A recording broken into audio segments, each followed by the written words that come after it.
अस्सलामु अलैकुम वरहमतुल्लाहि वबरकातुह। कैसे हैं आप लोग? अल्हम्दुलिल्लाह मैं खैर आफियत के साथ हूँ। उम्मीद करता हूँ आप लोग भी बखैर होंगे। चलिए शुरू करते हैं आलमी हालात हाज़िरा। America, Iran, Israel, Lebanon, Russia, Ukraine, क्या चल रहा है दुनिया में। आज आशूरा का भी दिन है, 10 मुहर्रमुल हराम है। तो इस मुनासबत से ईरान वगैरह में काफ़ी गहमा गहमी है। तो ईरान और अमेरिका की क्या सूरत हाल है, ख़ास तौर से सीज़ फायर को लेकर के। तो यहाँ पे दो डेवलपमेंट हो गया है। ईरान ने स्टेट ऑफ हुर्मुज पर एक जहाज़ को अटैक किया है ड्रोन के ज़रिए से, और वो सिंगापुर का जहाज़ था, उस पर फ्लैग लगा हुआ था। तो ये क्या मसला हुआ। इधर एक बड़ा मसला हुआ कि इसराइल ने लेबनान पर फिर हमला कर दिया है। एक गाड़ी पे 3 लोगों की शहादत हो गई है और कई लोग ज़ख्मी हो गए हैं। और वहाँ पे जो इजरायली फ़ौज है जो कब्ज़ा किए हुए है 40-50 किलोमीटर, उसमें भी जो है बुलडोज़र लेकर के घर को जो है वो गिराता जा रहा है। तो ऐसा नहीं है कि अगर वो हमला इंसान पे नहीं कर रहा है तो माली नुकसान नहीं कर रहा है। तो ये भी एक बड़ा मसला है। तो यहाँ पर आप देखेंगे कि ईरान ने तो रेड लाइन कहा था कि लेबनान हमारा रेड लाइन है। अगर इजराइल वहाँ से नहीं हटता है या फर्दर अटैक करता है तो फिर हम भी अटैक करेंगे। लेकिन अभी ईरान के टोन में जो है थोड़ी सी तलखी कम नज़र आ रही है, और ऐसा लग रहा है कि दो के पास दो ट्रम्प कार्ड है। ईरान के पास स्टेट ऑफ हर्मुज़ है, और इसराइल के पास जो है लेबनान का जो है कब्जाया हुआ हिस्सा है। अब ईरान का कहना यह है कि अगर तुम उधर जो है हमला करोगे तो हम इधर हमला करेंगे, तुम उधर कब्जा करोगे हम इधर कब्जा करेंगे, तुम उधर नहीं छोड़ोगे हम इधर नहीं छोड़ेंगे। तो इस तरह का मामला जो है, सब लोग अपना अपना लिवरेज लेकर के बैठ गए। तो लेबनान के बारे में तो मैं जानकारी दे दिया। अब यहाँ पर का मामला क्या है कि अचानक ये मामला क्या हो गया। मार्को रूबियो जो है आया हुआ है, गल्फ जितने भी उसके एलाइज हैं जीसीसी वाले, उनको जो है हिम्मत हौसला एतमाद बहाली का मामला वो कर रहा है। गल्फ जीसीसी में जो है 6 ममालिक आते हैं। कुवैत है, बहरीन है, कतर है, यूएई है, ओमान है और सऊदी अरब है। गल्फ कॉपरेशन काउंसिल, इसमें इराक नहीं है। जबकि पर्शियन गल्फ का मामला है, मेरे हिसाब से जो है ये गल्फ में जो है ये ओमान नहीं आता है और इराक को आना चाहिए था। लेकिन इराक से सद्दाम हुसैन के टाइम से ही दुश्मनी थी तो इराक को बाहर रखा, या फिर इसके वजह से जो है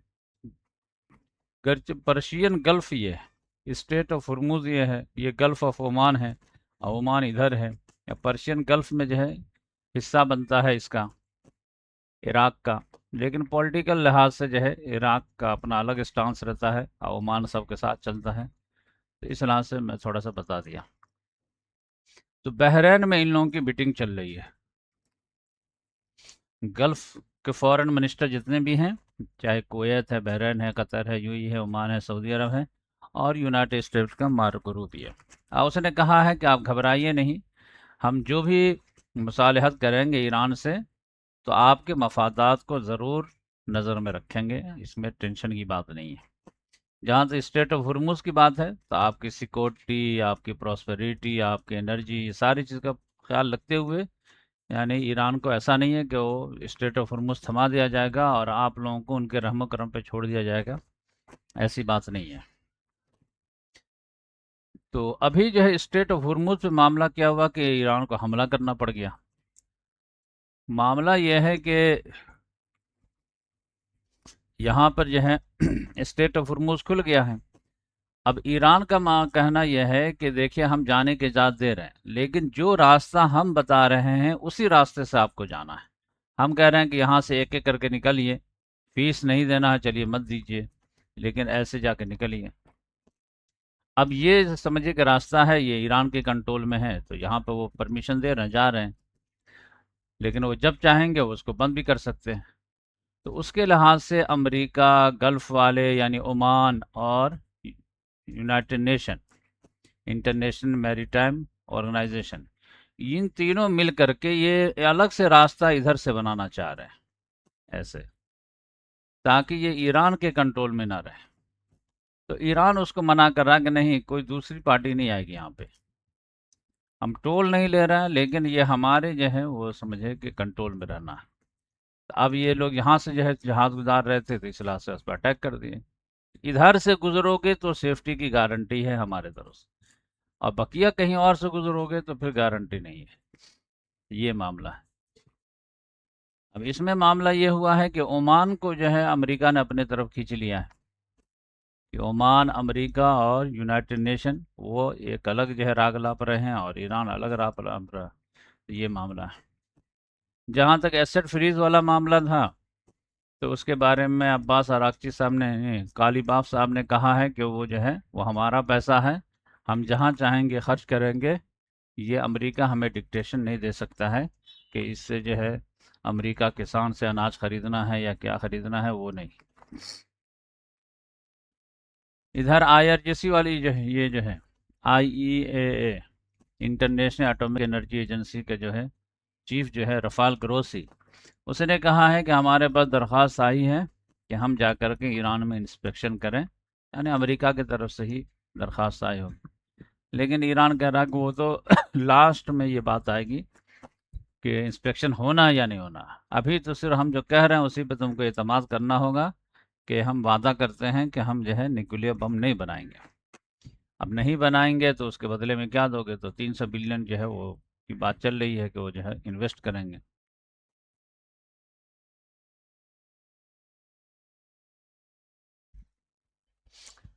अब रशिया यूक्रेन जंग की बात अगर की जाए, एक बहुत बड़ी बात आई है कि इंडिया पाकिस्तान में जो है बातचीत शुरू है, और ये तीसरा राउंड जो है बात हुई है। पहले जो है लंदन में, फिर उसके बाद जो है बैंकॉक में, और कल जो है कोलंबो में, यानी लेटेस्ट जो हुआ। तो इस पे बात करेंगे कि क्या मसला है।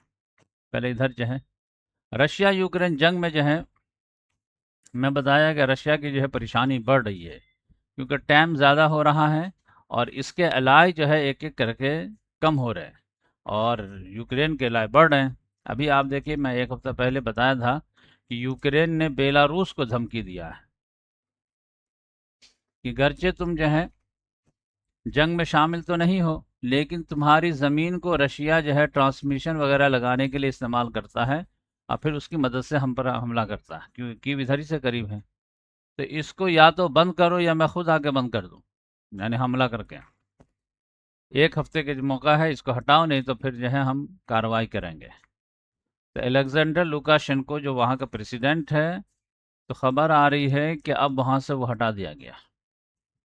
तो अब वो कह रहा होगा कि भाई पुतिन साहब, आप तो खुद जो है रशिया में जो है ऑयल रिफाइनरी वगैरह को नहीं हिफाज कर पा रहे हैं, तो हमारी क्या कर पाएंगे? तो बेहतर है कि हमको मत घसीटिए।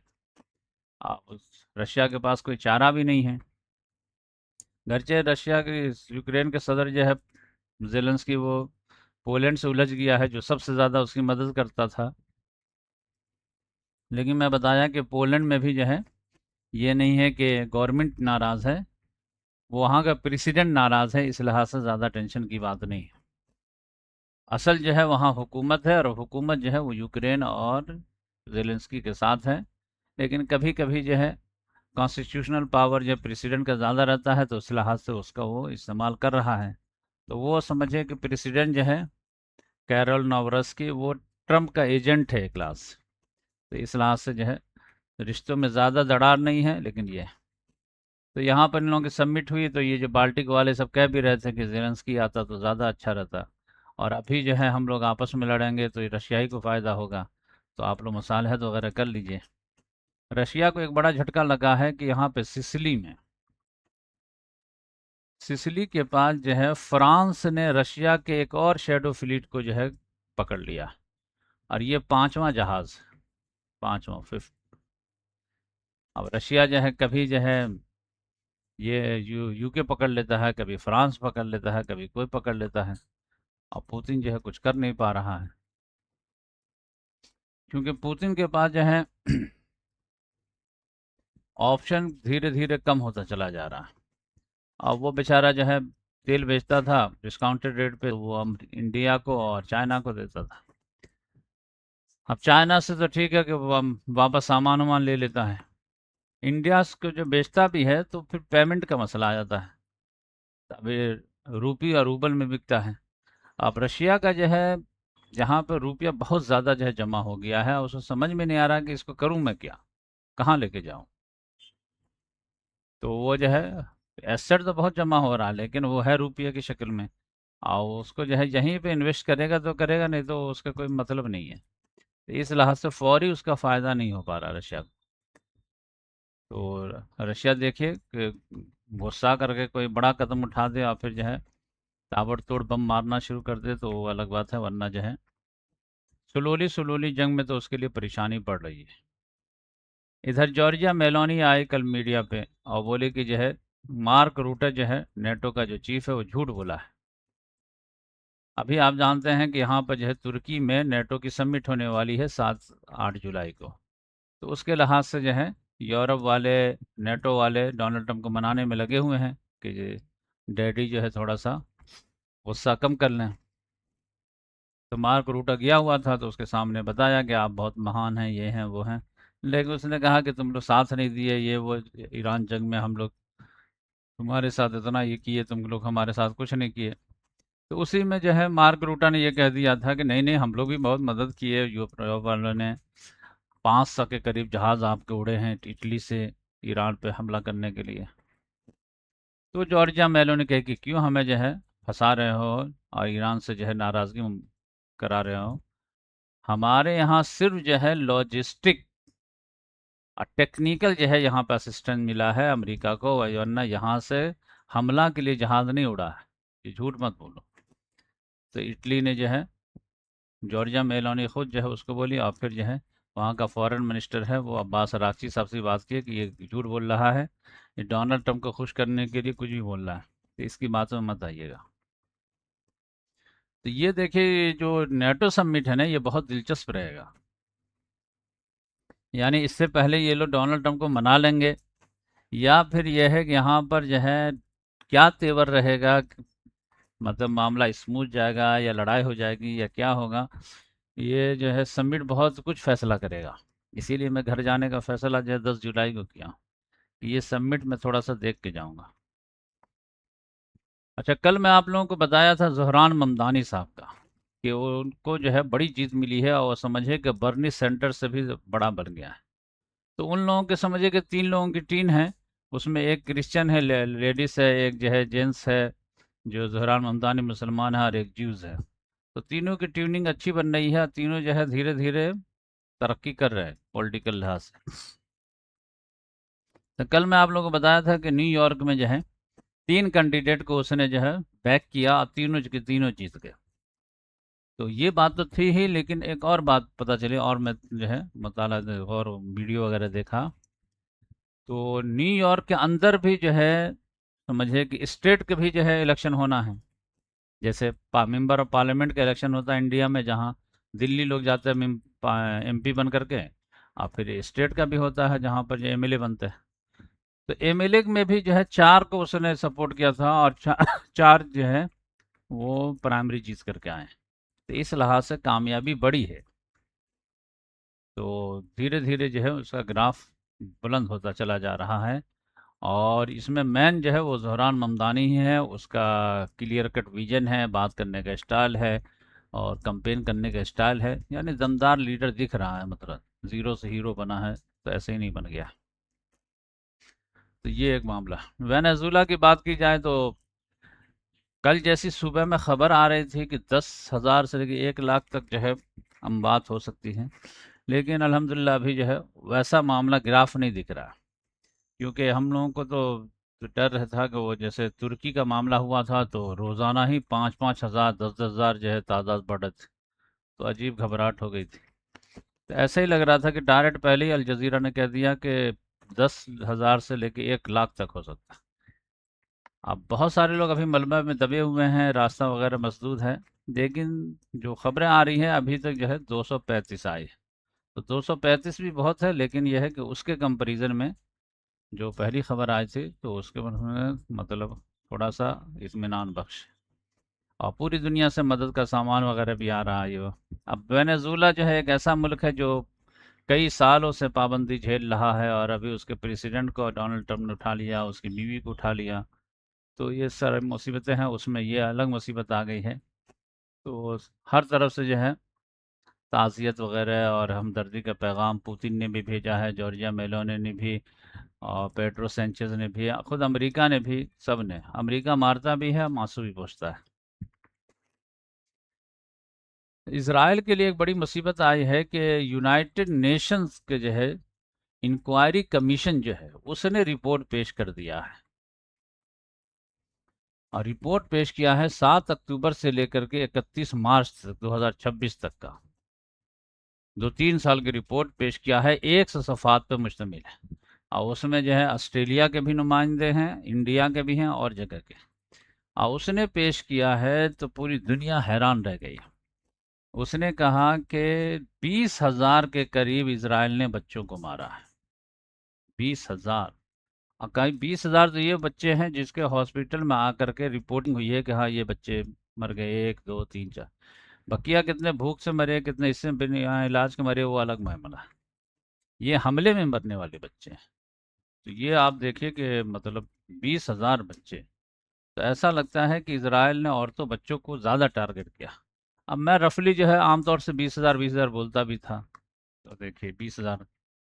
और उसमें कई कई एग्जाम्पल भी दिया है कि ये जो है वॉर इफेक्ट की वजह से नहीं मरे, जानबूझ कर इन लोगों को मारा गया। कई एग्जाम्पल दिया और कई सवाल उन लोगों ने खड़े किए। ऐसा कैसे हो सकता है, ऐसा कैसे हो सकता है, ऐसा कैसे हो सकता है। और वो लोग पूरा निशानदेही कर रहे हैं कि ये जो है रिपोर्ट बता रही है कि ये जानबूझ करके जेनोसाइड हुआ है। और उसकी दलील के तौर पर कह रहे हैं कि सीज फायर के बाद भी कई बच्चों को इन लोगों ने मारा है। यानी जो झेलना तो झेल रहे, नई नस्ल को भी ख़त्म कर दे ताकि जो है मामला ही ना रहे। तब ये सूरत हाल है, आप समझ जाइए। और उम्मत मुस्लिमा जो है जीत की जश्न मना रही है कि हम जीत गए, क्या स्टेट ऑफ हॉर्मुज़ पे हमारा कब्जा हो गया। इन्ना लिल्लाहि व इन्ना इलैहि राजिऊन। यहाँ पर आपको मालूम है कि भेड़िए के जो है गिरफ्त में है 20 से 25 लाख तो गजा में है, 25 से 30 लाख तो वेस्ट बैंक में है, फिर इसराइल के अंदर 25-30 लाख है। 10-10 सीट उसकी आती है अरब मुसलमानों की। तो समझिए कि 25-25 ही अगर माने तो 75 लाख तो यहाँ पे मुसलमान है। अब वो जो है इसराइल के रहमो करम पे। इसराइल कैसी दरिंदगी करता है आपको मालूम है। इनके बारे में कोई प्लानिंग नहीं है, सब अपने जो है हम अपना डिफेंड कर ले रहे हैं, हम नेटो बना रहे हैं, हम पे हमला ना हो, हम पे हमला ना हो। यानी सब बॉर्डर के फ़कीर हैं। ये सब अब्दुल्ला अब्दुल रहमान नहीं है, अब्दुल बॉर्डर हैं ये सब। यहाँ से जो है खींच दिया गया, इधर का जो दुश्मन है इधर का दोस्त। इधर के लिए हम आवाज़ उठाएंगे, इधर के लिए नहीं उठाएंगे, ऐसा है मामला। ये बॉर्डर की लकीर तो उम्मत मुस्लिमा में कॉन्सेप्ट ही नहीं था। एक जिसमें वाहिद का तस्वुर दिया गया था, लेकिन ये देख लीजिए, इधर अगर इसराइल मार दे तो अलग है, इधर मारे तो अलग है। अजीब गरीब मामला है। अब इसके बाद जो है इंडिया पाकिस्तान की बात आप करें तो डिप्लोमेटिकल ट्रैक 2 पे बात हो रही है। यानी अभी जो है सरकारी ऑफिशियल नहीं बात कर रहे हैं, एनजीओज वगैरह बात कर रहे हैं। तो पहले तो लंदन में बात की है, उसके बाद जो है बैंकॉक में बात की, और फिर अभी जो है बात आ रही है श्रीलंका में बात। तो अब ये बात जो है किस लिए हो रही है। आरएसएस भी कह रहा है कि बातचीत होनी चाहिए। तो एक तो ये है कि यहाँ पर पानी को लेकर के मसला है। इंडस वाटर ट्रीटी जो है वो इंडिया ने कैंसिल कर दिया है ऑपरेशन सिंदूर के दरमियान। तो उससे हम पाकिस्तान को बहुत प्रॉब्लम है।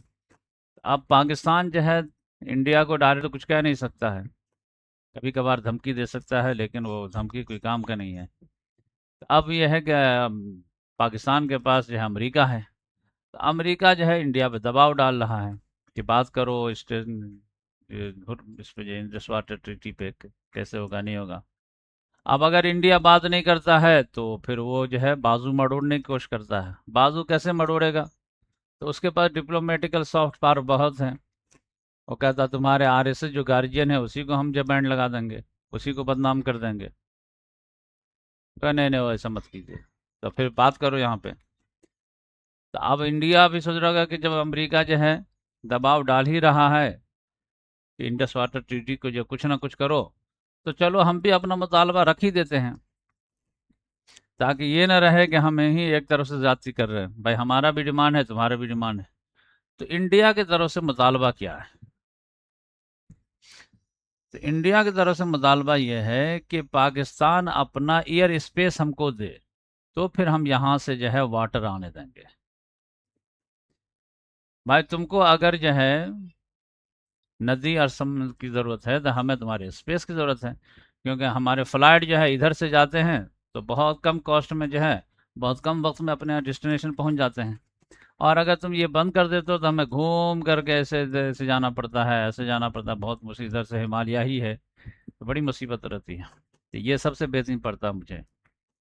तो कुछ लोग कुछ दो वाला मामला है। तो ये देखिए कि पाकिस्तान अगर मानता है, अपना एयर स्पेस देता है, तो फिर ये लोग जो भी पानी देंगे, और अगर वो नहीं देगा तो ये भी नहीं देंगे। तो ये मैं जो पढ़ पाया, कोई ये ऑफिशियल मामला नहीं है, बस ये जो अंदर की खबर मतलब छन करके आती रहती है, वो है, वो बताया मैं। तो ये चंद बातें थी जो मैं सोचा आप लोगों से शेयर कर दूं। बकिया तो मामला ठीक है, और फिर मिलेंगे इंशाल्लाह नेक्स्ट वीडियो में। और इंशाल्लाह आज जो है, कल मैं एक वीडियो, दो वीडियो अपलोड कर दिया था। एक जो है आलमी हालात क्या चल रहे थे 13वीं सदी में, और फिर एक खुसूसी वीडियो, एडिटिंग वाली वीडियो डाला था मंगोल सल्तनत के बारे में। आज इंशाल्लाह जो है खिलजी ख़ानदान के बारे में बात करूंगा, और ये हमारी जो है 8वीं वीडियो होगी। और फिर हो सकता है कल जो है वीडियो आए तैमूर लंग के बारे में। तैमूर लंग के बारे में जो है आप पढ़ेंगे तो अजीब अफसोस होगा आपको। और ये मंगोल के बारे में भी जो है मैं पढ़ा, तो मुझे तो बहुत ताज्जुब हुआ, शायद आपको भी बताऊंगा तो आपको ताज्जुब होगा। तो मंगोल सल्तनत के बारे में थोड़ा सा आप जानिए, जो मैं वीडियो बनाया उसको देख लीजिए। अब फिर एक बात मैं बताऊंगा कल या परसों, तो आपको बहुत ही ज़्यादा अजीब और गरीब लगेगा। तो तारीख पढ़ने का यही फ़ायदा रहता है कि हमारे जो है सोचने का अंदाज कुछ और रहता है, और मामला कुछ और रहता है। एक साहब कोई कमेंट्स भी कर रहे थे कि ये तो 4-5 ही वीडियो देखा हूँ तो पता चला कि मुसलमान ही मुसलमान से लड़ रहे हैं। मुझे तो मतलब ये ताज्जुब नहीं हुआ कि मुसलमान मुसलमान से लड़ रहे हैं, मुझे उससे ज़्यादा ताज्जुब हुआ कि जब ये मंगोल लोग मुसलमान हो गए है, यहाँ यूरेश तातार के अफसाने से पासवा मिल गए काबे को सनम खाने से, फिर भी ये लोग जो है मुसलमानों से लड़ना नहीं छोड़े। ये बहुत ताज्जुब की बात थी, लेकिन ये हिस्ट्री का फैक्ट है, तो है, तो ये आप समझ लीजिए। तो ये जो मंगोल वगैरह जो है, एलखानी वगैरह, हिलाकी की औलाद वगैरह, ये मुसलमान हो गए थे, फिर भी सीरिया पे हमला करते रहते। इमाम इब्न तैमिया वगैरह जो समझाए कि अरे भाई आप मुसलमान हो गए तो आप तो हमारी जान छोड़ो, कहने ने वो ईमान अलग चीज़ है और ये अलग चीज़। अब देखिए, इसी वजह से हम लोग परेशान रहते थे कि ठीक है ये लोग जो है 1218-20 में हमला किए तो किए, बात समझ में आती, चंगेज़ खान, चलो उसकी औलाद ने भी, हिलाकू खान ने भी, पोते ने भी हमला कर दिया, बगदाद तबाह बर्बाद कर दिया। उसके बाद सुनते थे कि ये लोग मुसलमान हो गए, तो फिर भी दिल्ली सल्तनत पे अटैक हो ही रहा, हो ही रहा। गयासुद्दीन बलबन उसी से लड़ रहा है, अलाउद्दीन खिलजी भी उसी से लड़ रहा है, मोहम्मद बिन तुगलक भी उसी से लड़ रहा है। जबकि मोहम्मद बिन तुगलक जो है वो समझ जाइए कि कब था, 1325 से लेकर के 1351 तक था। तो ये तो सुनने में आया कि ये लोग जो 100 साल के अंदर मुसलमान हो गए थे, तो फिर ये जो है मुसलमानों भी हमला क्यों कर रहे थे? तो फिर मैं बारीकी से पढ़ा तो पता चला कि इन लोग कहते हैं वो लड़ाई उड़ाई अपनी जगह पे है, इस्लाम अपनी जगह पे। तो ये आप समझ लीजिए। तो इंशाल्लाह आज जो है हिस्ट्री का ये जो है चैप्टर लेकर के आएंगे। जज़ाकल्लाह।